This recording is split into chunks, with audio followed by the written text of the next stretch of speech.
Good morning प्रिय विद्यार्थियों, आपका यूट्यूब ऑनलाइन चैनल पर आपका स्वागत है। और अपन राम लक्ष्मण परशुराम का संवाद चल रहा है।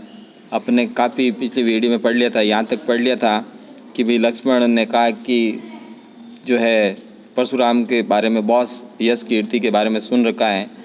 आपके कर्मों का जो कामों का अनेक बार जो है अनेक तरीक़ों से वर्णन किया गया है, यहाँ तक अपन पढ़ लिया था। नहीं संतोषत पुनि कछु कहू, जनि रिस रोकी दुसह दुख सहू। वीर बरती तुम धीर अछोबा, गारी देत न पावु शोभा। अब इस जो है दोहे का अर्थ है, इतना कहने के बाद भी अगर आपको संतोष नहीं हुआ हो तो आप फिर से कुछ कह दीजिए। ना ही संतोष तथा पुनि कछु कहूँ। और क्या कह रहे हैं कि इतना कहने के बाद में भी अगर आपको संतोष नहीं हुआ, लक्ष्मण ऐसे बता रहा है परशुराम जी को, तो आप फिर से कुछ कह दीजिए। जानी रिस रोकी दुस दुखु स, वीरवती तुम धीर अछोबा, गारी देत न पाऊँ शोभा। और आप अपना क्रोध दबाकर असहाय दुख मत सहन कीजिए। आप अपना क्रोध है दबा दीजिए और फालतू का दुख आप सहन मत कीजिए। आप वीरता का व्रत धारण करने वाले धैर्यवान हैं। आप वीर हैं और उसका व्रत का धारण करने वाले धैर्यवान हैं, इसलिए गाली देते हुए आप शोभामान नहीं दिखते हैं। आगे है दोहा। सूर समरी करणी, करही कही न जान वाही आपू। विद्यमान रन पाई रिपु कायर, कतही परतापू। इस जो है दोहे का भावार्थ है, जो सूरवीर होते हैं वो व्यर्थ में अपनी बड़ाई नहीं करते हैं। सूर समर करणी करही, कहीं न जना वाही आपू। जो सूरवीर होते हैं वो फालतू ऐसे ही अपने जो बड़ाई नहीं करते हैं, बल्कि युद्ध भूमि में अपनी वीरता को सिद्ध करते हैं। चाहे युद्ध होता है वहाँ अपनी वीरता को वो सिद्ध करते हैं, बताते हैं। विद्यमान रन पाई रिपु कायर कथई प्रतापु। युद्ध में अपने शत्रु को सामने देखकर अपनी झूठी प्रशंसा तो कायर करते हैं। युद्ध में क्या करते हैं, अपने शत्रु को सामने देखकर, शत्रु जैसे सामने आता है और अपन यूं ही झूठी प्रशंसा करते हैं तो वो कायर कहलाता है। आगे है चौपाई। तुम तो कालू हाक जन लावा, बार बार मोही लागी बोलावा। सुनत लखन के बचन कठोरा, परसु सुधारी धरेहु कर धो गोरा। इस लाइन का अर्थ है भावार्थ, तुम तो काल हाकू जन लावा। ऐसा लग रहा है मानो आप तो काल यमराज को आवाज़ लगाकर बार बार मेरे लिए बुला रहे हैं। बार बार मोही लागी बुलावा। और आप तो काल यमराज को मेरे लिए बुला रहे हैं। सुनत लखन के वचन कठोरा, परसु सुधरी धरेहु कर धोरा। और लक्ष्मण के कटु वचन सुनकर परशुराम ने क्रोधित होकर अपना फरसा हाथ में लिया। और इस प्रकार लक्ष्मण बोलते हुए, और लक्ष्मण के जो इस प्रकार के कटु वचन थे, कड़वे वचन, ऐसा सुनकर परशुराम जी ने क्रोध में होकर अपना फरसा हाथ में ले लिया। आगे है अब जनी दे दोसु मोहि लोगु, कटुवादी बालक बद जोगु। बाल बिलो की बहुत में बाचा, अब यही येहू मरनी हार बा साचा। इस जो है भावार्थ है, इसका अर्थ है अब जनी दे दोसु मोहि लोगु। और बोले अब मुझे कोई दोष नहीं देना। और बोले, कौन बोले? परशुराम जी, कि अब मुझे कोई दोष मत देना। कटुवादी बालक बद जोगु।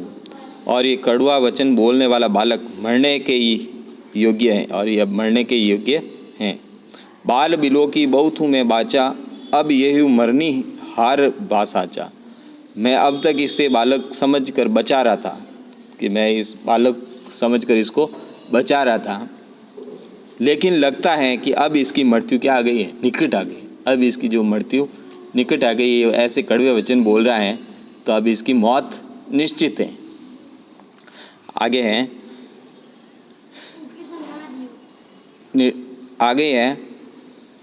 मृत्यु निकट आ गई है। आगे है कौशिक कहा क्षमी अपराधु, बाल दोष गुण गणहीन साधु। खर कुठार में अकुरन कोही, आगे अपराधी गुरुद्रोही। कौशिक कहा क्षमी अपराधु, बाल दोष गुण गणहीन साधु। खर कुठार में अकुरन कोई, आगे अपराधी गुरुद्रोही।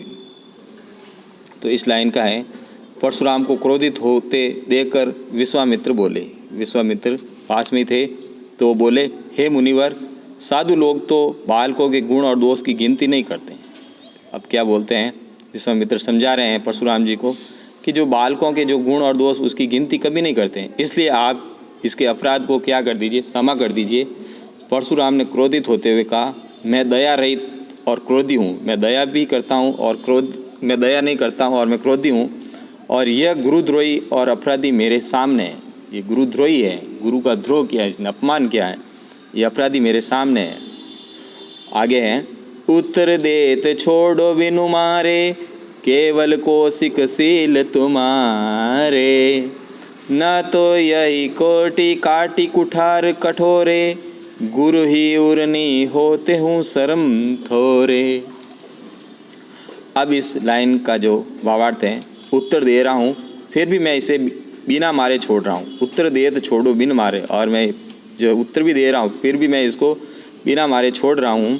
केवल कौशिक शील तुम्हारे, केवल अब यह है विश्वामित्र, सिर्फ तुम्हारे प्रेम के कारण नहीं तो मैं इसे फरसे से इसका काम तमाम कर देता। न तो यही काटी कुठार कठोरे, गुरु उर्नी हो तो श्रम थोरे। नहीं तो मैं इसका काम है जो फरसे से तमाम कर देता, और मुझे बिना किसी परिश्रम के ही अपने गुरु के कर्ज को चुकाने का मौका मिल जाता। आगे है दोहा, गदी सनु कह हृदय हसी मुनहि, हरि हयरे सूज। अयमय खांड न उखमय, अजून बूझ अबूझ। अब इस दोहे का जो भावार्थ है, अर्थ है, ऐसा सुनकर विश्वामित्र मन ही मन हंसे। ऐसा सुनकर विश्वामित्र क्या हुए, मन ही मन हंसे और सोचने लगे कि परशुराम जी आज तक सभी क्षत्रियों पर विजयी रहे, आज जितने भी क्षत्रिय हुए हैं उन पर हमेशा विजय प्राप्त किए हैं, इसलिए राम लक्ष्मण को भी एक साधारण क्षत्रिय ही समझ रहे। ये राम लक्ष्मण को क्या समझ रहे, जो ये साधारण ही है, मतलब ये तुच्छ ही है। ये बालक लक्ष्मण फौलाद का बना हुआ है, और ये जो बालक लक्ष्मण है ये बहुत बड़ा फौलाद का बना हुआ है, न कि घने की खांड का, न कि कोई घना जो होता है उसकी खांड शक्कर होती है उसका नहीं बना है। परशुराम जी अभी भी इनकी साहस वीरता व क्षमता से अनभिज्ञ है, अभी इनके जो साहस और वीरता से क्या है, अनजान है। तो ऐसा मतलब विश्वामित्र सोच रहे हैं। तो प्रिय विद्यार्थियों, यहाँ तक आपने पढ़ा, आगे आने वाले नेक्स्ट वीडियो में और इसको पढ़ेंगे। तब तक आप पढ़ते रहिए और अपनी नोटबुक में इसको फाइंड आउट कीजिए। थैंक यू, धन्यवाद।